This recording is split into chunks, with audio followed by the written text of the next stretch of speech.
Hey guys, Bilingual Duelist here, and today I have a video where I talk a little bit about my experience selling cards in Japan. And I divided this video basically in two different areas because there's group one with people who are actually trying or wanting to sell Japanese cards here in Japan because they got them maybe a couple of years ago, or they bought a collection and there was a lot of OCG cards in there and they just want to sell them in Japan maybe. And there is then the second group of people who speculate on selling English cards here, or German or French, whatever language your cards are in. And these people ask me, should I sell my English cards here in Japan or not? And I will try to answer all these questions in today's video. And if you have further questions I did not cover in this video, definitely let me know in the comment section below. So if I ever do this kind of video again or in a live stream, I will then be able to answer all of those questions. All right, let's get started.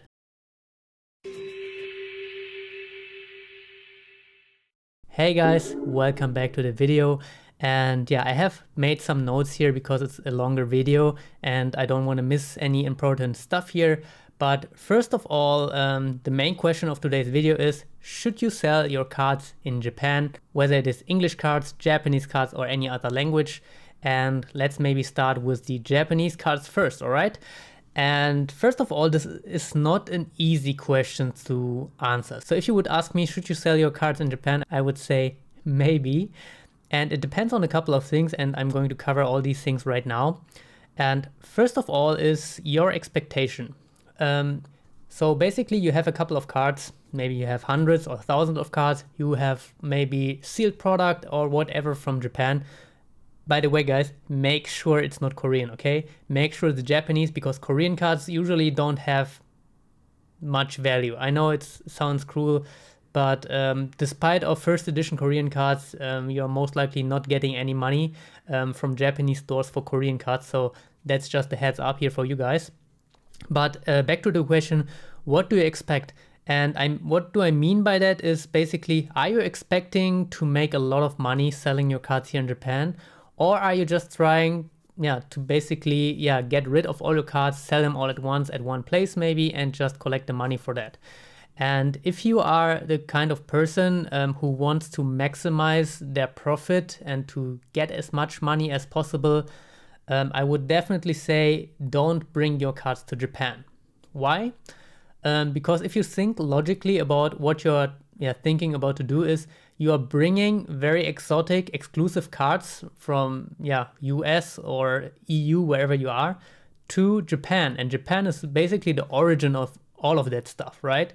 And if you bring something which is rare at some region to a place where it is not rare, you are now competing with a lot of other sellers who have maybe the same cards like you, right? So if you bring your OCG cards to Japan, they are not that rare anymore, right? They are rare because you imported them or you brought them to another country where they are actually rare.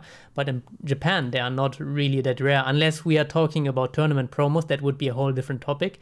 So unless you have extremely rare cards, and I am talking basically limited cards, which are limited to a certain amount of copies, like tournament cards, or for example, the ultra rare Game Boy promos from back in the days, something like that, then maybe yes, but don't bring your regular cards here to Japan. You will not get much money for that, and you will get quite disappointed by that. And if you're that kind of guy who just doesn't have the time, you maybe found a collection of OCG cards or let's say Japanese cards somewhere in your house while you were moving to the next place, or you just bought a collection and they were just included and you just want to get rid of them, why not just sell them in Japan? Because they will give you some money, definitely. But if you are that kind of guy, I already told you, who wants to maximize on their profit, don't sell your cards in Japan, because in a way you're taking a shortcut here, right? Usually if you want to sell your card, you use TCG Player, you use Cardmarket, you use eBay, whatever you want to use as a platform to sell your cards. And you have to take pictures, you have to talk to people, they want pictures, they want videos, you have to assess the condition, you have to store the cards, etc., right? This is basically the work of a card shop. And you are taking a shortcut and you're just bringing all that stuff to Japan to a store and you're just trying to sell it there. Obviously, they will not pay you that much. because of the reasons I already told you. Long story short, if you want to maximize, don't bring your cards to Japan unless they are very rare cards, or the cards you're actually trying to sell only have value in Japan because Japanese collectors love these.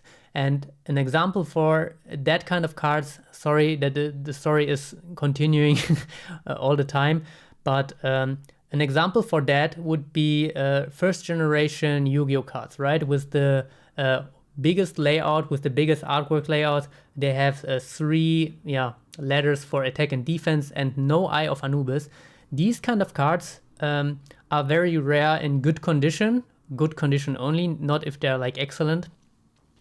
And people all over the world don't care that much about these, but Japanese people do. So if you have Shoki first generation layout cards in good condition, definitely that would also be something you could consider selling in Japan, but not ultimate rares, not secret rares, nothing like that. So these 2 things I would say are worth bringing to Japan.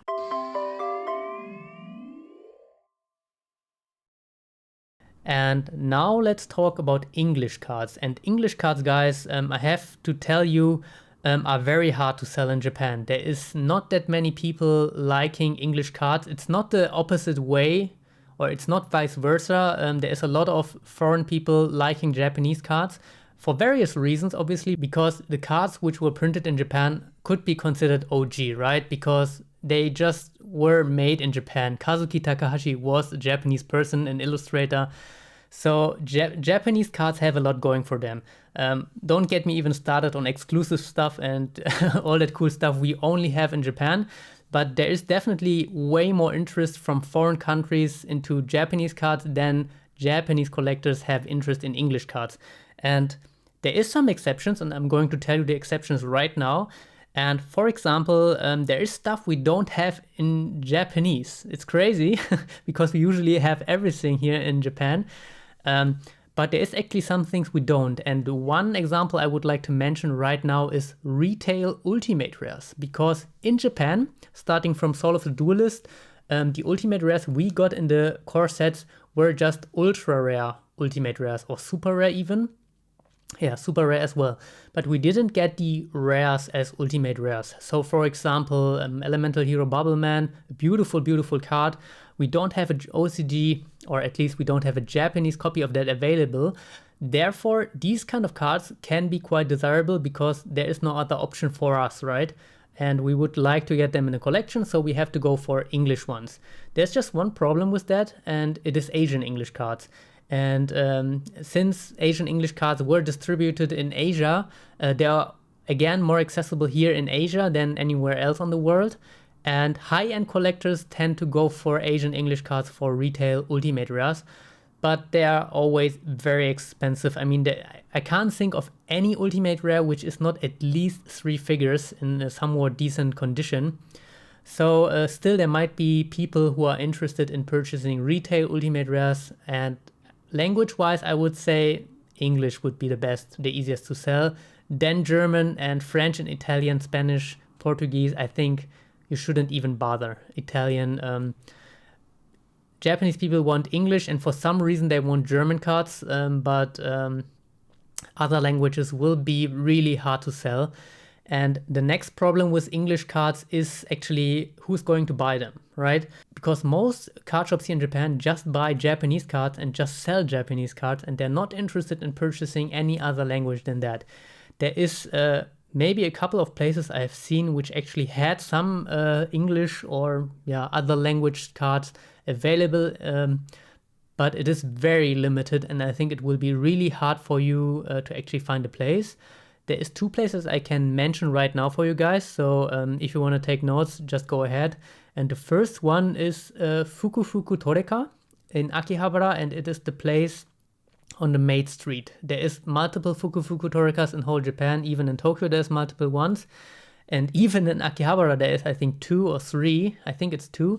But just go to the Yu-Gi-Oh! Fukufuku Toreka I'm showing in my card hunts. So if you're interested, just check out my card hunts, guys. I always go there. It's a standard place I always go. And they have some foreign cards as well. They are pretty much limited to Starlights, I think. and Asian English ultimate rares, but who knows, maybe they will also buy off of you some interesting, very exclusive retail ultimate rares, because they are exclusive for us. And the other place is Hobby Station in the Radio Kaikang, so directly at the exit of the Akihabara Electric Town exit. They also have English cards, and I've seen, I think, some 5Ds ultimate rares in English there, but it's not like they have a huge collection. They just have one maybe showcase where they had a little bit, but most of them were also very low-end cards. I don't know why they have them, but maybe they're just waiting for you to bring them their English cards, so who knows, you can try that. So there's that. And in the last video, you definitely should check that out, because there I'm actually in the process of selling cards, and I was actually going to Akihabara with a viewer, and he brought a huge collection of OCG Japanese cards, and yeah, we had a hard time selling them actually. And I will tell you a little bit about my experience and what happened there exactly. And I also was quite disappointed in the actual pricing of Fuku Fukutorika, I have to be very honest.